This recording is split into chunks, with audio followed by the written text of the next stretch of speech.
Hello! Welcome back to another episode of Chris Dyer's Creative Friends, the super awesome podcast show where me, your artist friend Chris Dyer, talks to all his amazing creative friends.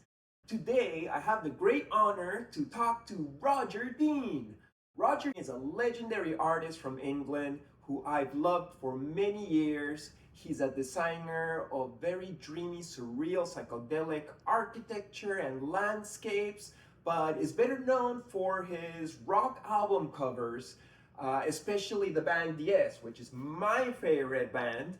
And Yes was playing in my area here in Florida, and I had to go and check him out. And while I was there, I saw Roger's pop-up show and had a nice conversation with him that I hope you'll really enjoy.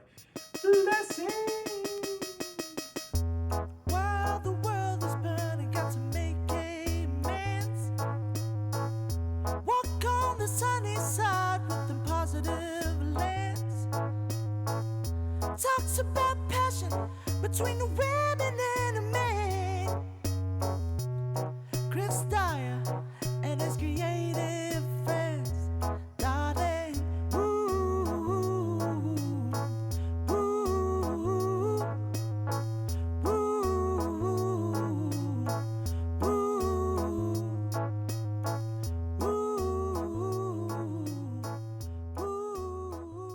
Well, thank you so much, Roger, for having me over here at the music hall you're performing tonight. It's such an honor to be able to speak to you and such a great fan. You're such a nice guy so far. I love it. I'm excited and stoked. Oh, well, thank you. Yeah. So how long are you traveling for the States these days? I can't remember when we kicked off, 17th or so of September, Okay. maybe. And we finish on the 4th of November. Oh, wow. Then I'm going to Japan to see my grandchild. Wow. And then I get back to my studio mid-November. Okay. Is it nice traveling for 2 months, doing performances? Well, almost let's be clear. daily? I'm not on stage performing. Uh-huh. I'm talking It's a with a performance. slideshow. Yeah, it's energy. Yeah, I love it. Yeah. I mean, who wouldn't? 2 months of showing off. Yeah, it works. It's chill. And so this is a tour with the band Yes. It's called Classic Tales of Yes. Yeah, Classic Tales of Yes, yeah. Yeah. And is it usual that they have you up there talking about your art? Or is it a new thing? It's more usual now than it was at the beginning. Uh-huh. I mean, I've toured with Yes for 50 years. Wow. Not constantly, but occasionally. But in the beginning, it's because my brother and I were designing stages for them. Mm-hmm. So I wasn't talking on stage. Yeah. So talking on stage, maybe on and off over the last 5 years. And so once again, it's not exhausting to get up there and show everybody your super nice art, but is it like tricky to be on a plane repeatedly? I'm asking because like me in my 40s, I get tired of like being on the road and touring, and I miss home, and like I wouldn't know if I would want to do that in my 70s, but you seem to be motivated and happy to do so. I've got a great team who are doing all the work. Okay, they Yeah. set up the gallery. Yeah, I mean, when we finish, we go and look and it'll be done. Uh-huh. So they're very good. No, I enjoy it. I love it. Do you feel a little bit like a rock star? No, No? Have you ever felt like a rock star hanging out with all these rock stars, being the artist for the rock star? no, None of that like permeates? no. For me, I have all the benefits that my work is very well known and all the privacy of not being well known personally. Uh-huh. So for me, it's the ideal combination. You're right. People wouldn't recognize you on the street probably. It happened, but not often. Yeah. I mean, I was signing stuff the other night and a lady came up to me and she said, "Who are you?" Uh-huh. I told her my name and she says, what are you doing? Right. And I said, "I'm signing stuff." And she said, "Why?" Uh-huh. Because I'm being asked to. "But why?" And I said, "You're not a Yes fan, are you?" She said, "No, my husband is." So. Uh-huh. But yeah, it's nice. I find like visual artists never really get as famous as musicians because I guess more now than before, but you don't get on stage and you're performing and wowing everybody with this painting that you're doing. You're just kind of like more chill and slow, right? Or studio time, really. I don't know. Yeah, do you ever live paint? Do you ever get on stage with the band and do it as the band rocks? No, my God, no, no. No. But I have painted in front of an audience. I have done it live on a podcast or something. Don't know what it was, but it was filmed live. Yeah, and how was that experience? Do you like performing in front of people, or you rather be private? Didn't make much difference, really. Okay. If I'm on my own, a great deal of the time is spent, in my own head, not working. And I might even talk about that tonight, because people think that when you're painting, you pick up a paintbrush and you start and you work till you finish. That's never been my experience. My experience is probably 80 or 90% of the time, I'm staring at it and imagining what it will be. Sometimes I know in advance, sometimes I don't know even when it's finished. It's a fugitive experience. It's not a solid, definable one. But do you sketch towards a painting, or is it something that organically appears to you as you create it? Happens both ways. Uh-huh. There are occasions when I pretty much nailed it as a thumbnail, and I just blow it up and paint it. And there are times when I'm weeks and months into the painting and still have no clear idea how it will end up. But I'm not worried about it. I'm always, it sounds very arrogant to say, but I'm always very confident that it will come together. Yeah. Even if I can't see it at the time. Well, I don't think it's arrogant. You're just trusting the process. Yeah. And you know that you will arrive to wherever you got to arrive. That's right. And you like what you do, and that's why you do it. That's also right. And luckily other people like it too. Yes, So fortunately.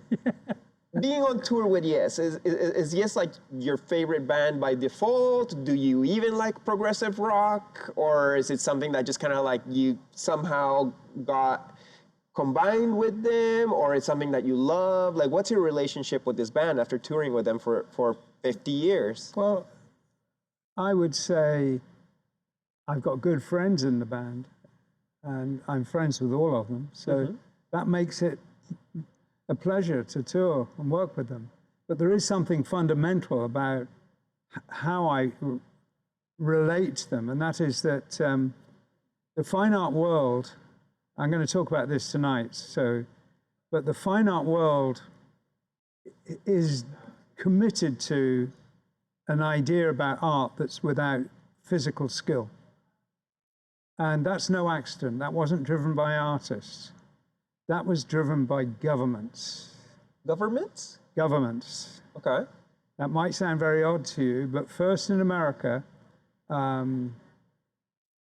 Roosevelt and Nelson Rockefeller decided America needed an art form of its own.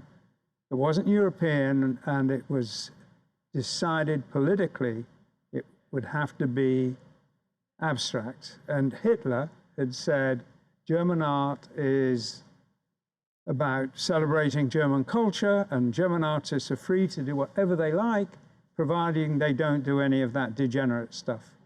And Roosevelt said American art is defined by individualism, by freedom, by democracy, and American artists can do anything they like, provided they only do that degenerate stuff. And they abandon classical training. They will not get government support to train to be an artist. And that's been the case in America. In England, that was during the war, the Second World War. So you could argue there was a deluded reason for that kind of propaganda. But in England, it kicked off in 1961, and there was no logical reason for it whatsoever. It's, in both cases, it's been a cultural disaster. What was England's vibe if America was about freedom and abstraction, and what was England's direction with art? Also, no England's classical direction training? was up until that point, artists defined it. So whatever it was defined by artists. What happened in 61, it got defined by government. And that had been going on in America for nearly 20 years at that point. So we look at artists and think they're free, people like yourself, but you're not part of the art world. But what is the art world? Like some gallery or museum that the government deems important while my friends are not important? Who puts important to what? To me, the hippies out there in festivals is important. It was Truman and Nelson Rockefeller. And they said that great American art is essentially abstract and non-craftsmanship based. Now, I think, and I have said and I'll say tonight, you can't get great art without great craftsmanship. It's just a delusion. Can you imagine musicians being told not to practice or learn their instrument? I can agree a little bit. Like, I think in music, you could compose the best song, but if you don't play it right, it sounds bad. But in art, sometimes there's a great song that's maybe the technical skill is not so refined, but if it's got this like raw passion, I still like it sometimes. I prefer it with nice technical polished skills, but I think that as long as I see the heart, I like it with art. Though with music, I wouldn't do that. Well, for me, I think great art comes with great craftsmanship. You will get there, and you will do both. You will want it and you will practice for it. But the thing about working with musicians is, as opposed to working in the art world or architecture, which is where I trained, the musicians respect and value craftsmanship and creativity. Whereas in the art world, they pretend to respect creativity, but they don't have a clue what it means, and they don't respect craftsmanship. So my relationship with musicians became a philosophical connection for me, in that they were trying to do something amazing, both in terms of their physical skill and in terms of their vision. So that attracted my attention, and yes, we're amongst the best. Yeah. Well, so it's a long answer for your first question. No, I value it, and I like that you're focusing on art, and I almost feel bad asking you about like the band that you work for, just because I'm such a big fan of Yes. No, that is my chance. But I don't have any rules. Okay, cool. Until you cross the boundary. You're such a rebel, Roger. Okay, so you're friends with a lot of the players in the band. But the band has changed a lot of its players. You know, a few have passed away. Some don't play with the band anymore. Like, do you miss John Anderson or Rick Wakeman, for example, who are still alive? Rick is a dear friend, and I talk to him. My relationship with John is more troubled. I think the band sounds as good now as it's ever sounded. And I think that for two reasons. One is you've got very good musicians who've been practicing for 30, 40, and 50 and more years. Unless they're some kind of complete dickhead, they're going to get better. And they are better. I mean, a really complicated piece of music like Tales, when they first performed it on stage, it was very tight because it was very complicated. But now it's incredibly fluid and loose because they've nailed it over the years. They practice and practice and practice.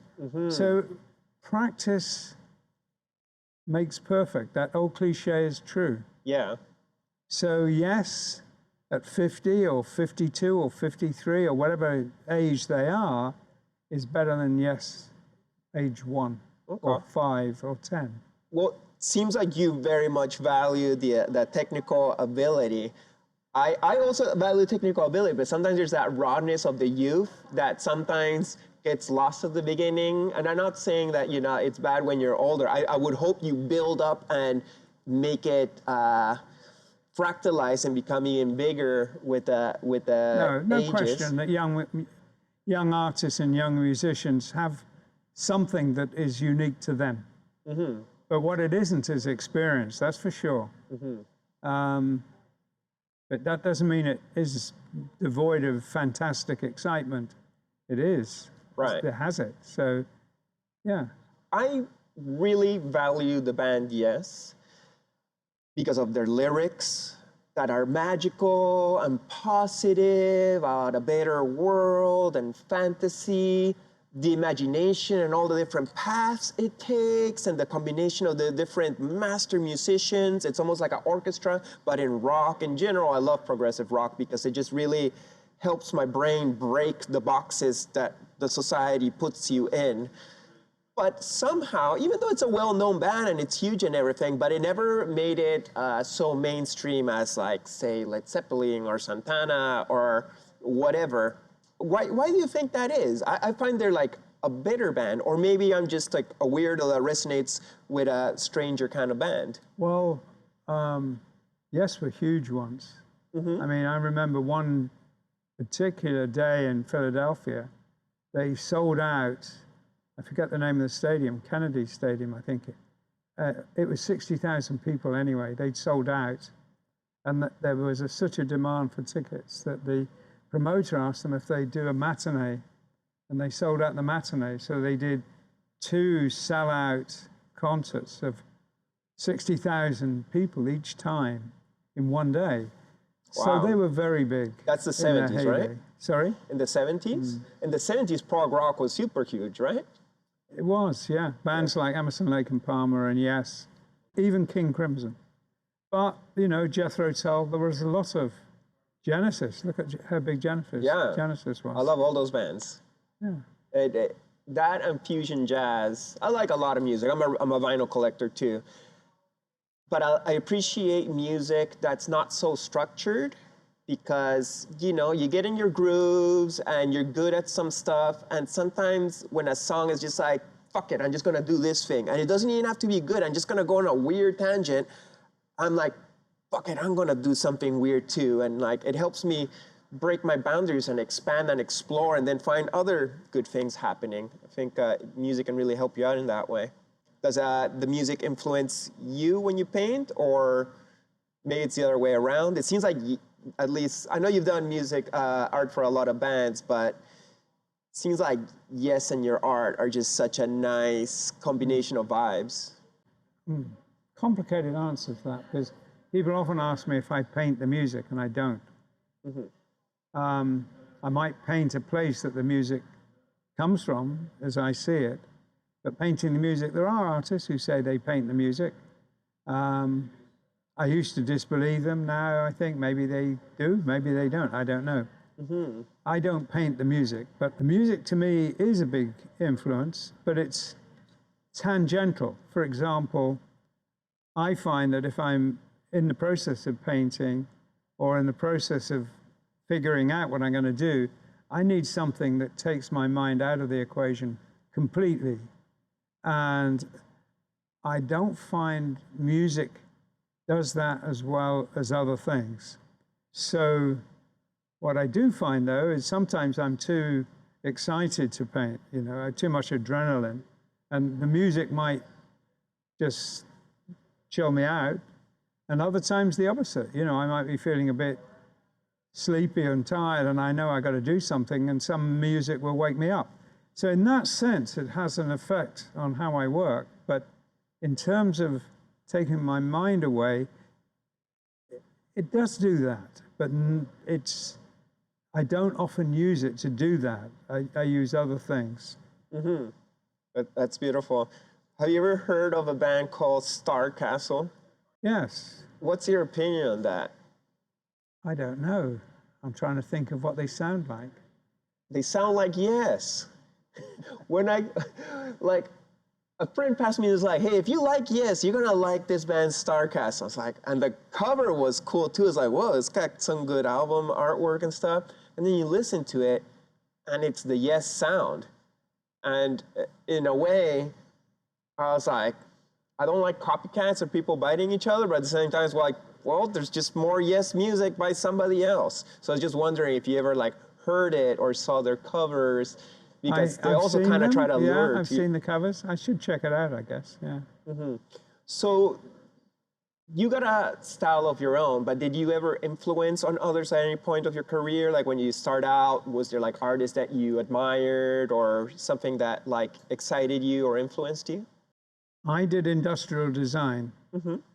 So a lot of artists who subsequently I thought, my God, this is amazing stuff. And they'd done it before I was born, and some did it at the same time as me, but I wasn't aware of them till later because my attention wasn't on art to the degree it perhaps should have been. So in broad brush strokes, there's artists whose work is like mine, but I don't ever think I consciously or even unconsciously copied anybody. On the other hand, I've got pieces that have been copied so many times. Somebody once said, I did a floating island that looks like a kind of slice of pie. Right. And somebody told me they found an indeterminate number, but 30,000 plus online images that could be said to have copied that. How does that make you feel? Does it make you feel special because you've affected culture that's reached so many people? It's like, well, I didn't myself do that, but what I did touched that, and that expanded the culture of humanity. Does that make you feel good? Or do you feel like, somebody took my thing and they made it their own, and I feel kind of robbed? Both. I was. If you take something that's not yours and you don't credit them, you've stolen something. On the other hand, it was amazing to see my stuff. Right. But it was. And once again, like mountains in the skies and waterfalls and all of your trippy, surreal vibe, there's Roger Dean influencing our culture once again, for good and for bad. Not for bad. I don't think it could ever be bad, but I feel it's a little bit disrespectful. No, it's not moral. It's a dishonest thing. But you're right. The influence is huge. It's the number of things that have borrowed it or copied it. And, it's not just the obvious stuff. There have been things that I've thought, my God, that looks like mine. And somebody would write and say, oh, so-and-so borrowed the fish from Tales from Topographic Oceans in an ad for petrol or something. They had the fish swimming around the petrol station. I thought, yeah, they were copying. In England, there's a TV ad on now for British Gas, and it's a copy of Fragile. Oh, wow. So it goes, it's endless. What would the polite or correct thing to do that? Like if culture is gonna influence on the art of the past, which is natural because we all grow up on top of each other and expand, but what would be the polite thing for anybody who is influenced by your art, like to check in with you and give you a little bit of a royalty? Well, or the copyright law is not ambiguous about things like that. For example, if somebody paints a picture as a school project, which is a copy, if the teacher knows it's a copy, then they'll look at it and see how well they copied. If they don't know it's a copy, they may credit them for creativity, which is not appropriate. So, but it's not an issue for me.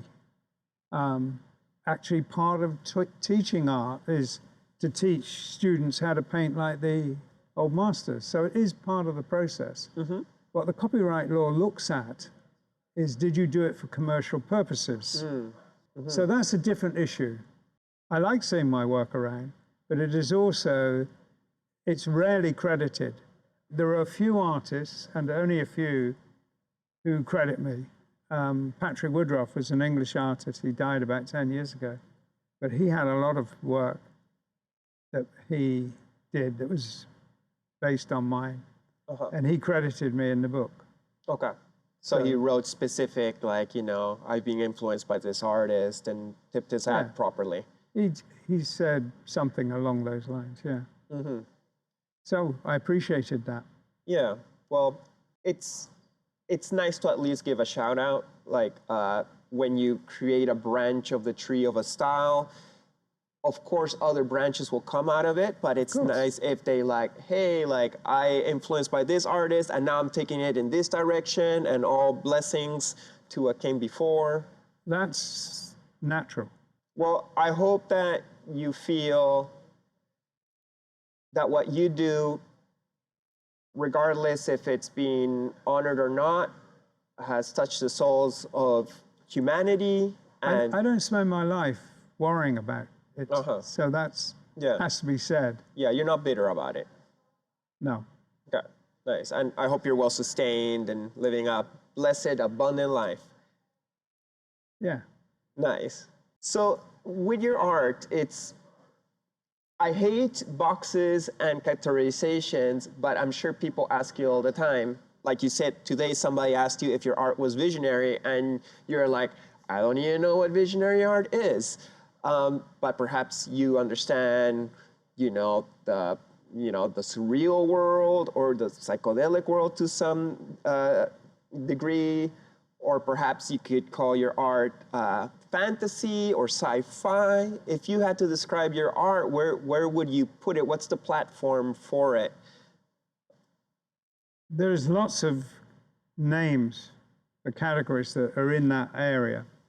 Magic realism, blah, blah, blah, blah, blah, although that's more about literary style rather than an artistic one. It has a bit of everything, and it's not one thing. It is one thing, it's itself, but what pigeonhole does it go in? I don't know.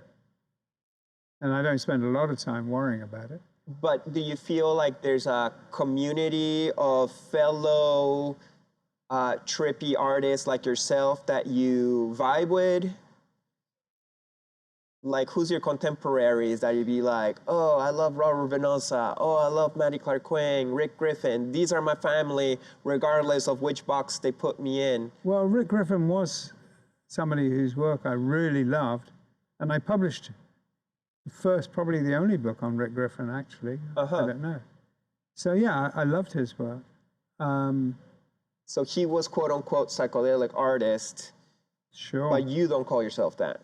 No, but he was. What first caught my attention, two things, was Eoxamoxa and the lettering. And I thought, my God, that was a key to so much freedom for me. It meant, when I saw that, I thought, oh my God, he did whatever he wanted. I can do whatever I want. So that was important. That was big news. And I love the raw color that he got in that album cover, because it wasn't separated by the printers. It was separated by him, because it was a silk screen originally. Okay. So the color was incredibly vibrant. The album cover was a silk screen itself, or was it a copy of a silk screen? It's a copy of a silk screen. Okay. And was that style that Rick did in that Grateful Dead album cover not done before then? Was that like a first, that style? That looked like a rock poster, classic, 60s psychedelic? All of the above. But for me, it was like, as I say, it was like opening a door. I wasn't a graphic designer. Graphic design was not something I'd ever really considered.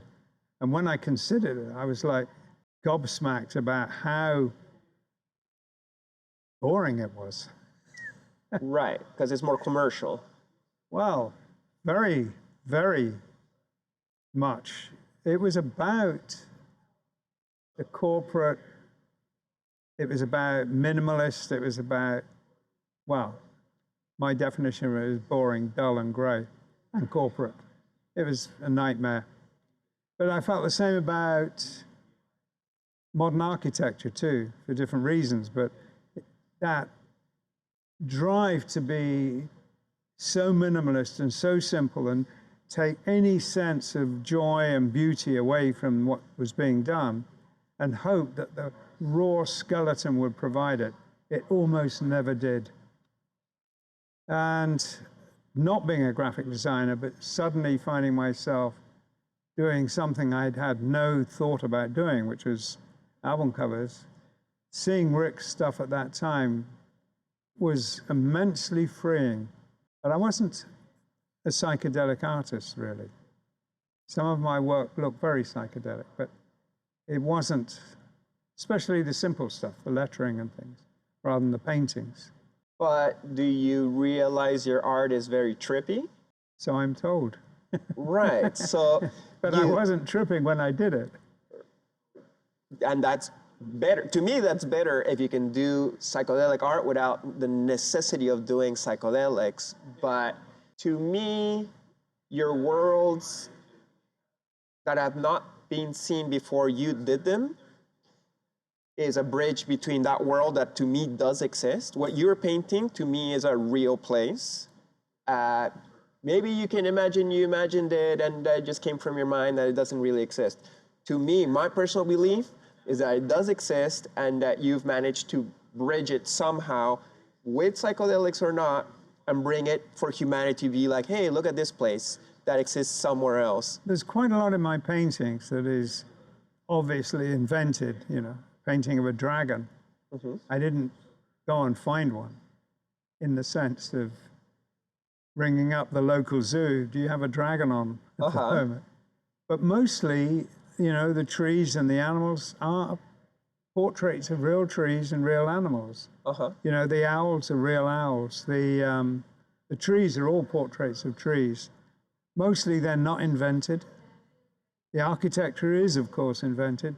So the trees, the rocks, they exist, but you've placed it in such ways that it breaks the order of this, you know, boxy reality we're in. As you say, we live in the world of commercialism and graphic design and architecture and boxes. We and don't here, have to. That's the point. We allow it to happen. We should demand better. And that's what I want. If I had one propaganda message that I would like people to pick up on, I'd say, I want my children to live in a much better world than this. And why not? Yeah. Because it's eminently feasible. Why do we let the brain-dead architects and designers of the world give us this shit? Right. Yeah, totally. But going back to psychedelics, you are doing what a psychedelic does. A psychedelic goes and takes you out of these square boxes and allows you to rearrange the pieces in whatever way feels better in a more organic way. That's what you've done with your art, and that way you're kind of like breaking up the boxes of the world. So are you an architect? You do some architecture, right?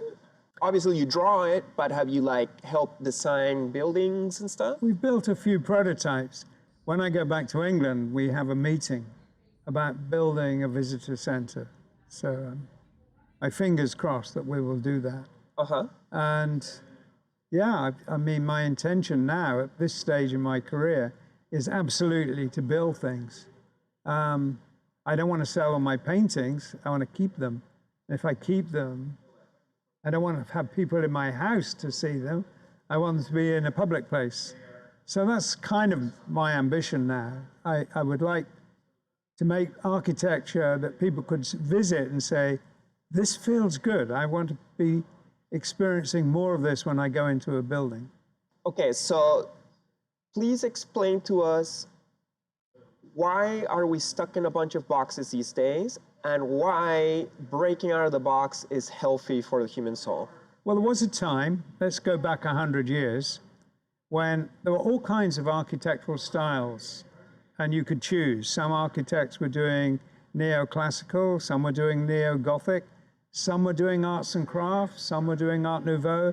There were lots of styles, and some of them intermingled and intertwined. It was one of the things that they had in common is that they had an idea that they could make beautiful buildings.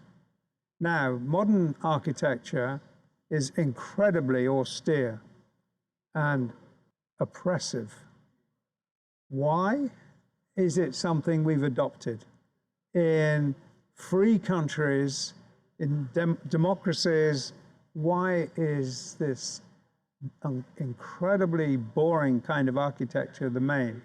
And the answer is weird. That if there is an answer, it's that similar to the fine art problem, architecture of this kind was developed in a German school called the Bauhaus by architects like Mies van der Rohe and Le Corbusier.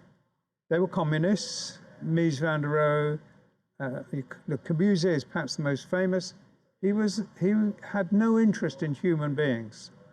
His dream was to have bankers and butchers and bakers all living in identical boxes. I'm going to say all this later, sorry. But he had no notion that it would do good for people other than politically, and it didn't. But the problem was that Hitler hated it. Hitler hated the Bauhaus and closed it. Because Hitler hated it, that was a good reason To support it. to support it. Oh, no. Not only did Hitler hate it, but the architects left and came to the United States and France or whatever. So they were here, and they were the enemies of Hitler, and therefore they were adopted. And it was such a tragedy, because architecture that was about beauty and wonder ended. And we're left with this. People might think this is beautiful, and it's not awful, but it isn't as wonderful as it would have been Right. if there was a different mentality. If there was a mentality focused on two things: making it a good place to be and making it beautiful. Those two ideas are utterly lacking in modern architecture. Right. It's such a pity, and you can see a big difference in North America and then from Europe, where there's still a lot of old school buildings and architecture all over the place. There is, but a lot of it was destroyed for the sake of modern architecture, Oh, really? for the sake of a really sterile, futuristic view, a future that no one would want their children to live in. Yeah, what a pity. Well, thank you for the buildings that you'll continue to make for us. In your, That I hope to make for us, yes. yeah, do you got like somebody who's like backing the project and doing this along with you? Could be. That's what I'm hoping for. And do you hope it will be some kind of gallery or museum of your collected works? I do, yeah. There's several opportunities for that. I've been talking about doing a visionary art stroke psychedelic museum in California. Oh, really? Yeah, so that is one of my hopes. Nice. Which part? San Francisco? That area. Okay. San Francisco might be too much of a political time bomb, but Yeah. other places in that vicinity. Yeah, maybe the Grass Valley, close to the Chambers Project or something. Well, Brian is working with me on that. Uh-huh. Great. Yeah. So it's in that contingency. Oh, amazing. Yeah. I hope it does really happen. What a beautiful thing to happen. So you perhaps don't consider yourself to be a psychedelic artist because you don't do psychedelics, but would you still consider yourself part of that community and thus being part of this museum? And do you feel optimistic that this kind of like weird, trippy, interdimensional art is getting a little bit more acceptance in a world that is waking up? Yeah. I would be much more interested in making spaces that gave you that trippy feeling than making a picture of it. But yeah, to both. I don't feel like I was ever part of that, except I do feel welcomed by people who are in that. So it's an odd thing. Uh-huh. Well, you are included. I've no matter never what. done graffiti, but I've been invited to many graffiti conferences. And I think, why me? I never did it. Yeah.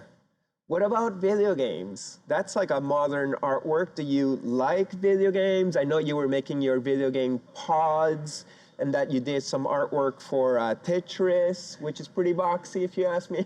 Very boxy. Very boxy, yeah. I knew Alexei Parshinov. He was a great friend. So is Hank Rogers, who published it. So, yeah. And I did a very boxy logo for them. Yeah, What but else? that was the for that game. Do you ever play Tetris? I don't really play computer games. Okay, so you don't play video games much at all. No. But So when I why played make- Tetris, I liked it, but I didn't really sink into that world. You never got the 100,000 rocket. No. Okay. I didn't either. I was like, I hope Roger Dean doesn't have the 100,000 points rocket because it's going to piss me off. Because But I you're never safe. got. Yeah. But you were creating these video game pods in the 70s, correct? Or 80s? 60s. 60s. So this is even before video games was anything. What was that all about? It was just about a very cool place to listen to music at that time. So it's kind of like a deprivation tank, but without Yeah, my water? brother's work, not mine, but yeah. Okay. That's right. So you collaborated a lot with your brother at the time, right? I did, yeah. Uh-huh. And he did a lot of things that I get credited for, like the stages and stuff like that. So Okay. But it was a collaboration. we didn't collaborate in the same way I've collaborated with my daughter. For example, I would paint this and she would paint that and I Right. would paint this. We didn't collaborate that way. We collaborated by him saying, look, I'm going to do the design, you can do this backdrop, or I'll sort out the logistics, you sort out the design. We collaborated in that way. We didn't both share a drawing. But his stage designs were based from your paintings, correct? No, No? no. He did the Relaya stage set, and that was entirely his idea. Okay. I did the Tails one, and that was entirely mine. So Okay. And was he more the builder, or both of you, or you just had a team that you directed? both, we had a team, but he was much more into it. So that's great that your brother's an artist too. Do you guys get along? Yeah, I hope. Yeah. Yeah, great. I know sometimes brothers get along, sometimes not. What about your daughter? She's also an artist. Tell us about her. Or both your daughters are artists, right? Yeah, but one of them is doing it professionally. Tell us about her. What's her name? What does she do? Freya. Freya? Frey is the Norse god, and his sister is Freya, and their name makes Friday. Okay. So Wednesday is Woden's day, Thursday is Thor's day, and Friday is Frey's day. So So you love the weekends. I didn't choose her name, her mum did. Okay. But her mum was really into Norse legend.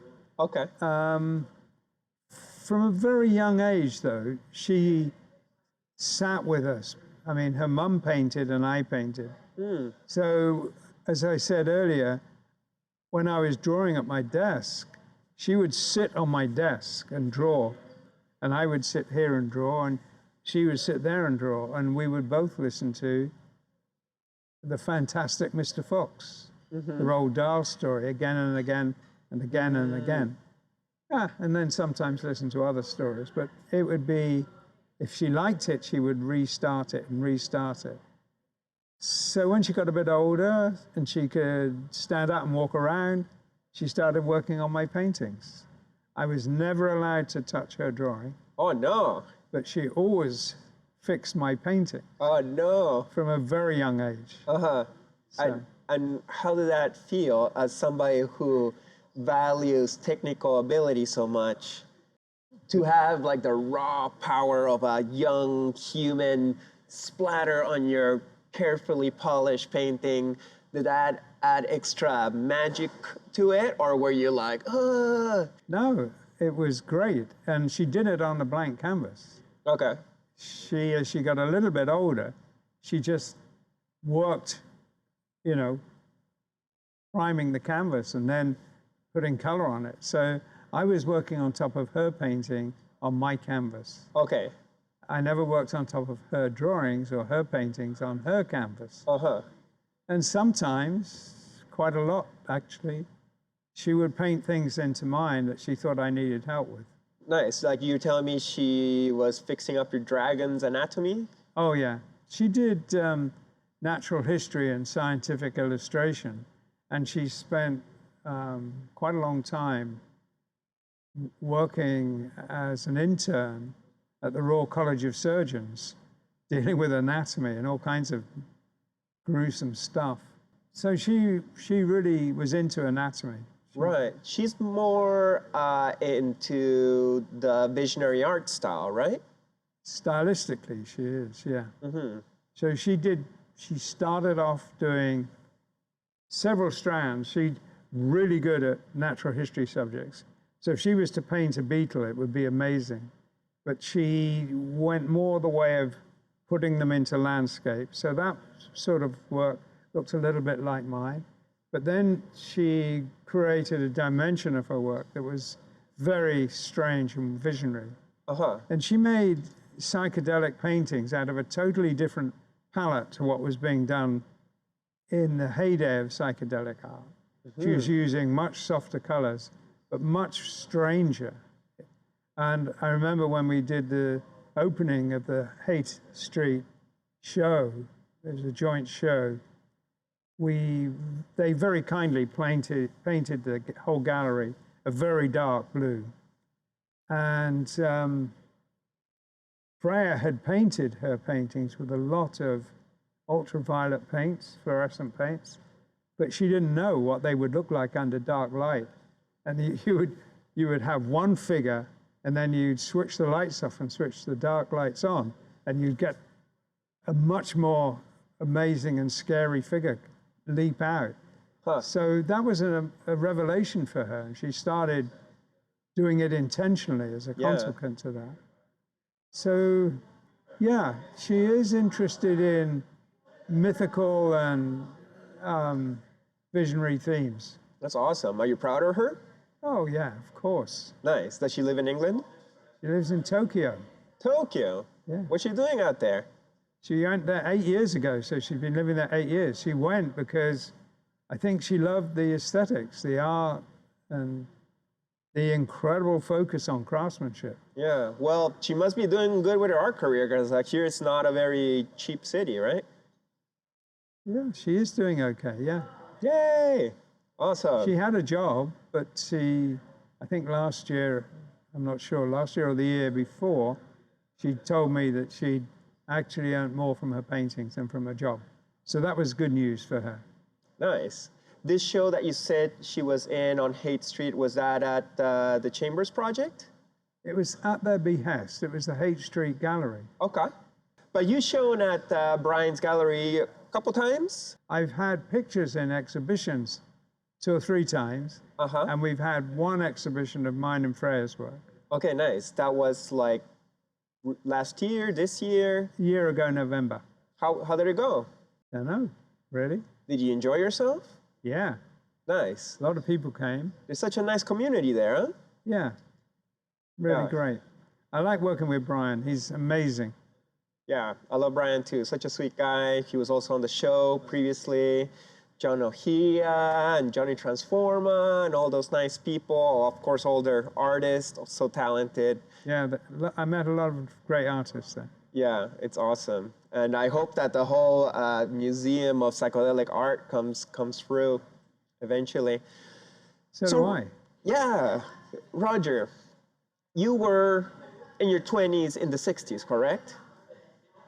I was 20 in 64. Okay. So were you like a hippie? Not in 64. No?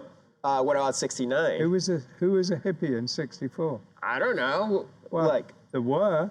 I'm sure there was some hippie, maybe bohemians, what they were called at the time. There was a person who was a friend of mine at the time was called Robert Elledge, and he became Robert Wyatt, co-founder of a band called the Soft Machine. I know that band, yeah.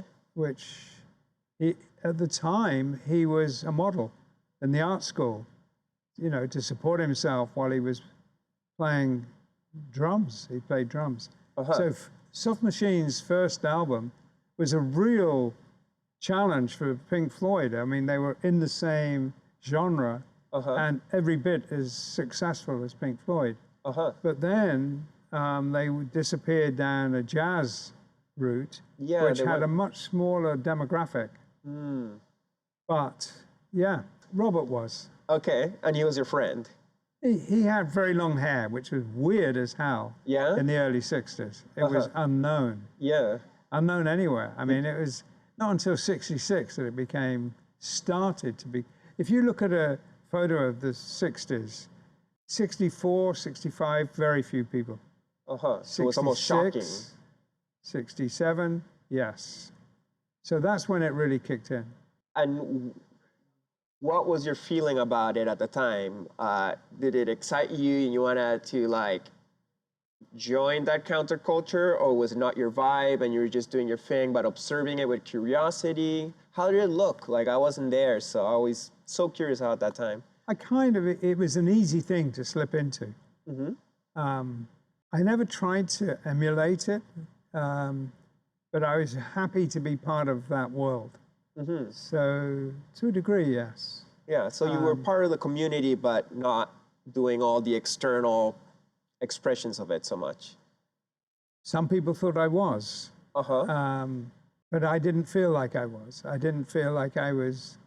Well, in England, it took off in parallel to it happening in America.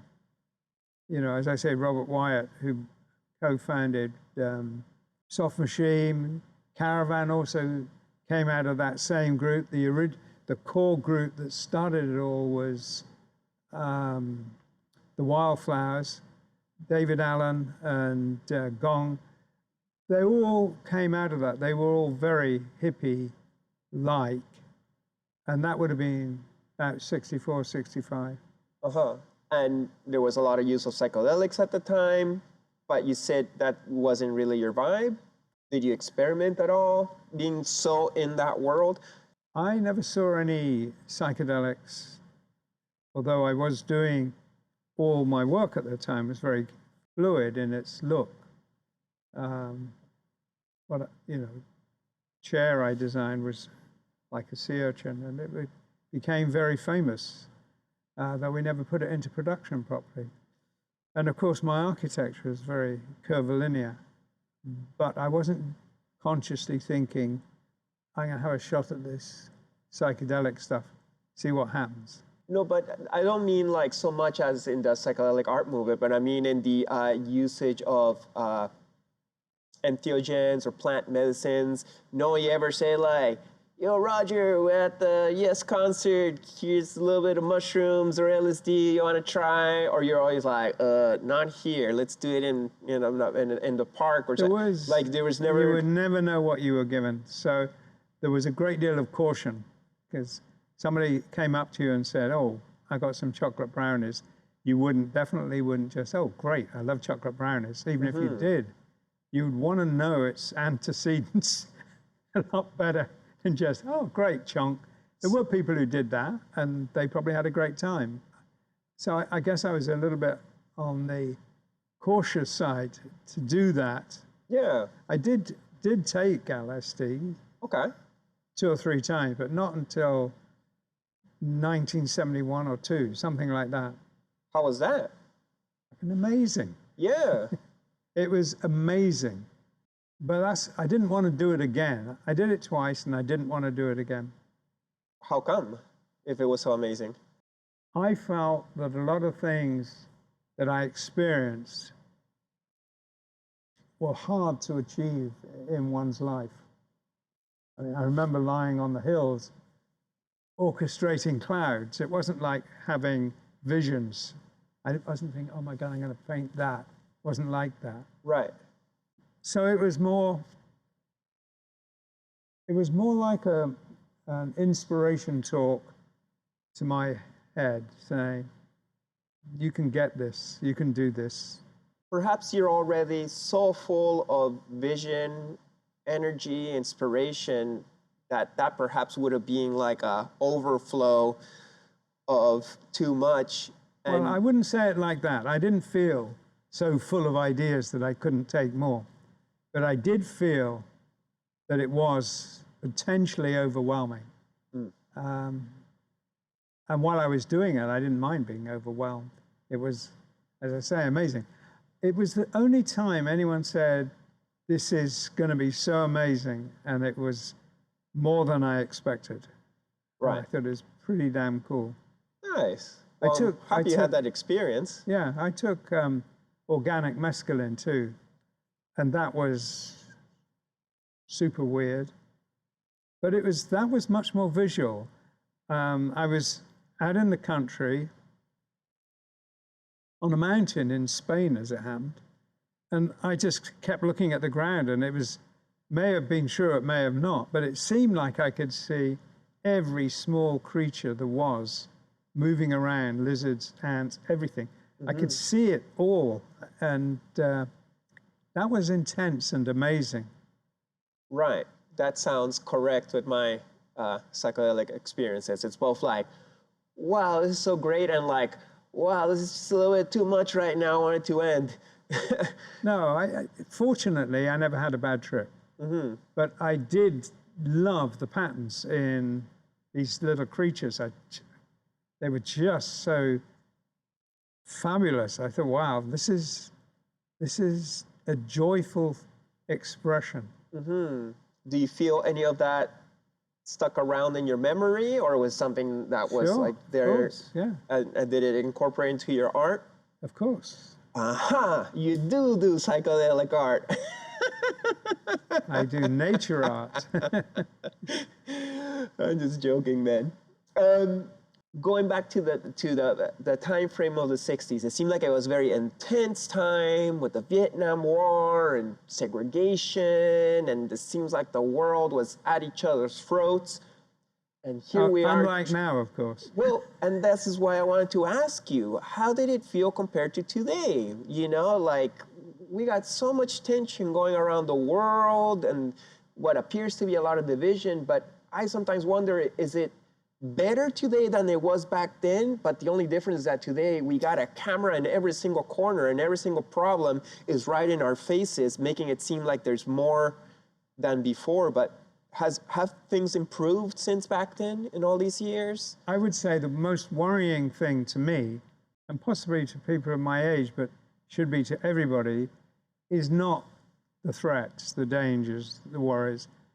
What I do see as a potentially dangerous existential issue in our society is how many people want to dismiss the importance of freedom. It's not about freedom provided, it's about freedom, and we need it for ourselves and for our children. I think if we come out of the next decade, no matter how peaceful the world is, and we lose some of the freedom, then it would be bad for our children. If we still are in a war type situation, half the world at each other's throats, freedom is still the best gift we can give. Unfortunately, it's a fact of life of democracies. Governments do things that they don't ask permission to do. And they make huge changes to society, which is never on an agenda at election time. So it's a flawed system, but it's the best system we have. What's this got to do with art, by the way? I don't know. I just think you're a smart person. Maybe it should have. Yeah, well, you asked me what I thought about the world, and I think there's nothing out there that worries me more than that. Yeah. Well, I'm always interested in the points of views of artists, because artists are the ones who've kind of like dared to come out of the safety of a normal job, to do something weird, to express their hearts. And successful ones like yourself who become legends probably have a good pulse on what's happening in the world, especially somebody who's lived many decades. I respect your point of view, and I'm just curious in general. And I do get worried also many times too, but I also wonder, are you generally optimistic that eventually humanity will awaken and realize that we're not here to divide over stupid stuff? No, generally I'm optimistic. I've talked about what worries me, but I do think in the end we'll get it right. But you are optimistic that humanity can have some kind of true enlightenment where, perhaps there'll always be negative things and sad things happening in the history of humanity, but we will move forward into a more peaceful and loving kind of world? We have to move into a much more technically alert world, because in England we have a tendency to think, okay, the world's heating up, we have to live with less and do less and think less. So we live a smaller, poorer world all the time. That's not the way to do it. The way to do it is to solve the damn problem, to solve the problem. The emissions problem has to be solved, but we're not looking at a situation of zero emissions. We need to find a situation where we can build what's essentially a global thermostat. So A global what? thermostat. Thermostat. So we may not always want to cool the world down. Sometimes it might be necessary to warm it up a little. Who knows what might happen? But we need to acquire the ability to do that, and we are. That we could build things now that would sequester all the carbon we need, but we can't sequester it all because every tree out there, every person out there is made of carbon. So we need it. Yeah. It's not all evil. There's just too much of it in the wrong place. That should be something we could fix physically. And if we can fix it physically, it's a technological problem. Having said it's a technological problem, and believing as I do that it's not a technology we need to discover in 50 years' time, we have it now, it then becomes, okay, it's political. And it's political in the sense that knowing what the right thing to do is and doing it seem to be a very long way apart. We know what to do, but we don't do it. So we shouldn't just be concerned with stopping doing the things that cause the problem, because a lot of people live on the basis of that. You have to look at the things that would solve the problem. And there are things that would solve the problem. Right. So I would be interested in the future. I would believe my grandson and his children will live in a better future. Because in the end, we're not that stupid. We're pretty fucking stupid, but not that stupid. Do you feel like planting more trees is a simple solution to sequester some of this CO2? It's something. Yeah. What about nuclear? All of it is something. Yeah. All I'm of it sure is there's something. some technology out there hidden in this planet. Let me just address the issue of trees. England was once forested. I mean, where I live now, there are a lot of trees, but I've got pictures of it 100 years ago, and it was mostly sheep grazing over the hills. There were no trees, or there were many fewer trees. So it's not a modern thing, this issue of cutting down trees. It's been going on for a long time. But I think where it's large scale is something that has to stop. So losing all those redwoods and so on is awfully sad and unaesthetic. But, you know, they're burning quicker than we're cutting them down. So there's two issues there. Yeah, we'll solve it all. We will. Yeah. Beautiful. Thank you for your optimism. It's needed, and I believe that we create the world we believe in. And if we believe we're going to some apocalypse, we're going to create it. But if we have some hope, so this is valuable. How are we doing for time? Do you have to do your sound check soon? Yeah. Okay, cool. Well, I'm going to leave it there then. All right. Yeah, thank you so much, Roger. You're going to get me into awful trouble when you put this up. Why? You got opinions. I don't think any of your opinions are negative. I think it's important that we should, as you said, communicate with freedom. And we're not bad-intentioned people, and we're not insulting anybody. We want to see a world where everybody can be happy. Personally, I love the planet and I love the environment, but I don't think people's freedom should be taken away and trade on it. I think we can have it both. I think that's not a crazy thought. Exactly. And I don't think it's a good thing for people to say, oh, you can't think that or you can't say that. You might be saying something that is outrageous and awful, but then you have to learn about not saying it, not being afraid, but acquiring wisdom, not acquiring fear. Mm-hmm. Yeah, totally. Well, very wise words. Thank you for sharing with us. And thank you guys for watching another episode of Chris Dyer's Creative Friends. Make sure to like, comment, subscribe, share, etc. Big thanks to the great Roger Dean for being with us today. And I'll see you next time. Blessings! While the world Next episode, Shrine. Staying inspired. That would be a question a lot of people would have for you. How do you stay inspired? I know how to do it for myself, but It's not an accident, you know. It's like it's a choice. You choose to be inspired, right? And so it's tough because, as you know, the world we live in, we may not agree with what's going on, and we may feel really powerless sometimes when huge organizations, companies, you know, weapons manufacturers, armies, huge militaries are forging ahead. But like, well, who gave you permission to do that? So please make sure to subscribe, like, comment, and share. Big thanks, and see you next episode. Peace.